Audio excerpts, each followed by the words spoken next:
guys, what's up?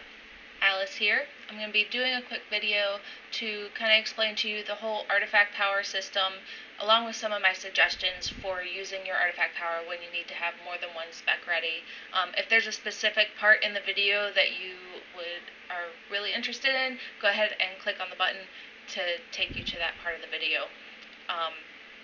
So before we get into the numbers and everything, I have one very important tip for you.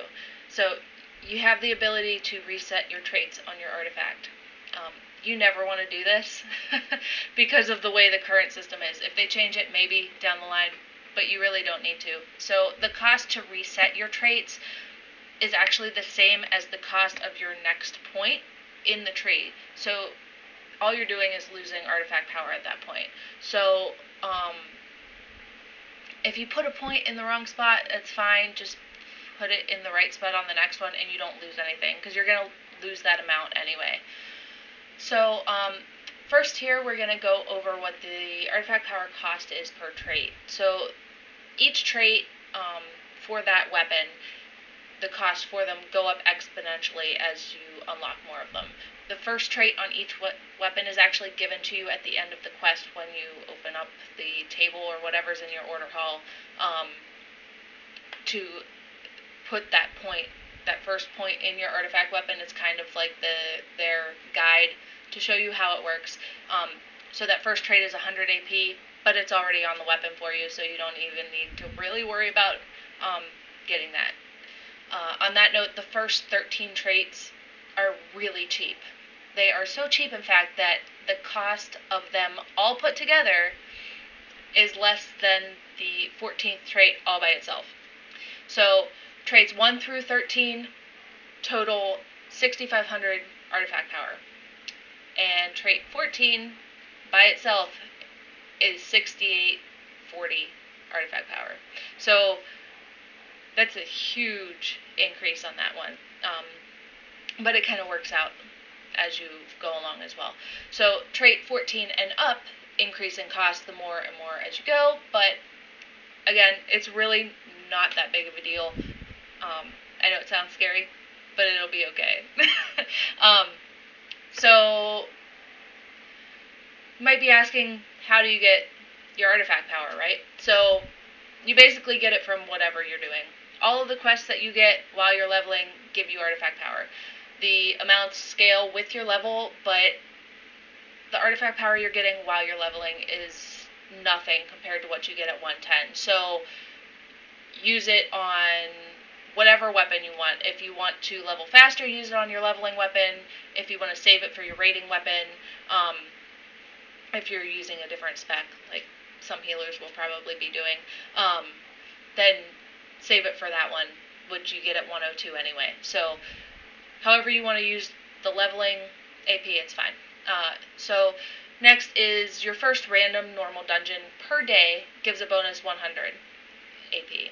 This is in addition to the 35 AP that you get for completing the dungeon, and also you get 35 AP per boss killed, and that is in normal only.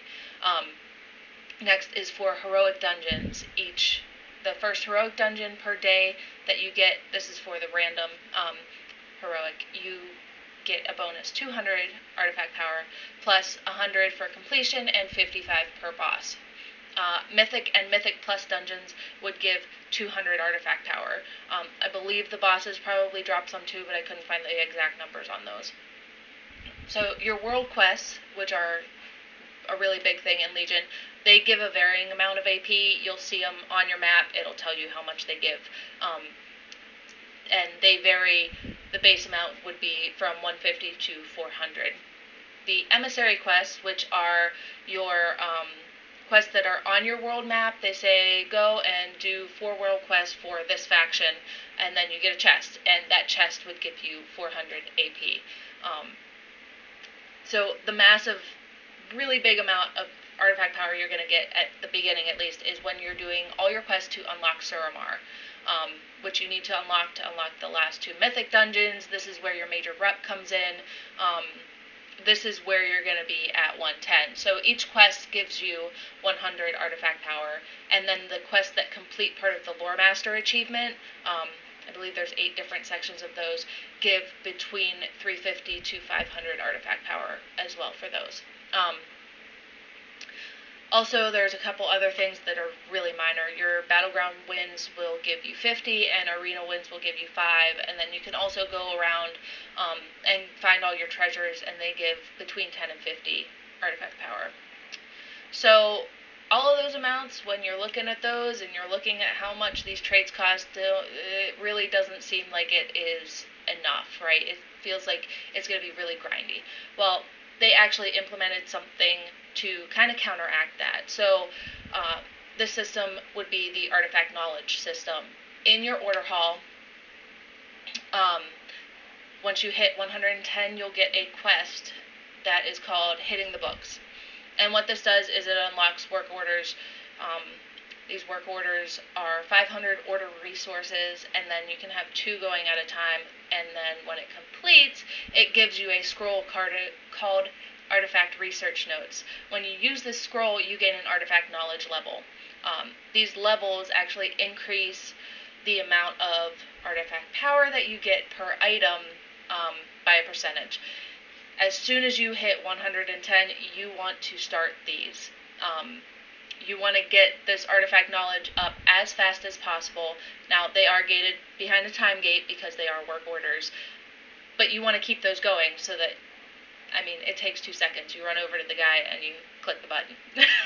So you want to get that going as fast as possible.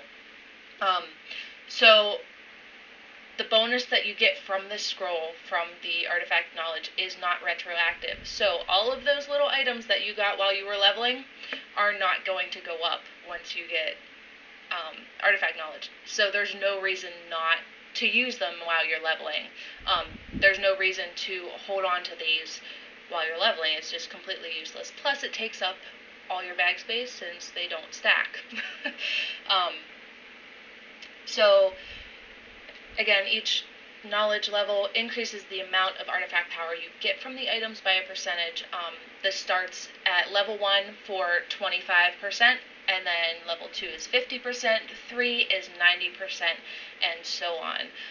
As of right now, this artifact knowledge levels cap at 25. So also the time to do the work orders scales based on how far into your artifacts you are and how far away from Legion launch you are. The exact amount of time for each one takes has not been released. However, they have said that this is part of the catch-up mechanic, so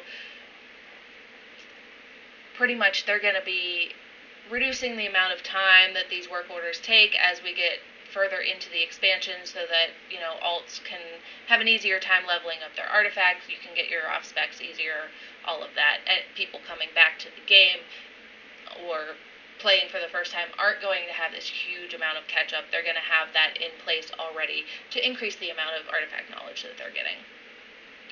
So lastly, I have a couple tips. First, really important, plan out the path that you're taking in your artifact traits ahead of time. Know what points you are putting in there, what you are going for first for your class and spec. There are guides out there for most of the classes and specs for which traits you want to go to first. I don't know all the specs, so I'm really not a big help with anything except for Grease for that. So, but if you happen to make a mistake and put a point in the wrong place, again, it's fine. It's not a big deal. You're going to end up with all the traits anyway. Don't waste your artifact power just to reset that one point. That's just silly. So, if you need to have a second spec for raiding, like, I'm going to have a Holy Off spec because I'm playing Disc, and there's going to be a couple fights where it's going to be better to go Holy. That's just how it works. So, the first 13 points are cheaper than your 14th point in that main weapon. It's going to be beneficial to put those points in that second weapon just so that you have it ready. It's going to be a little bit behind your main spec, but that's fine. It's your off spec. But at least you're going to have some of those points. The same thing if you need to have all 3 or 4 for druids. You only lose 1 point in your main spec weapon for those first 13 points. I'm actually planning to have those 13 points in my shadow weapon as well so that I can go out and do some of the quests easier at least at the beginning. So I really hope that this video helped you understand how the whole system works. If you have any questions, please leave them in the comments below.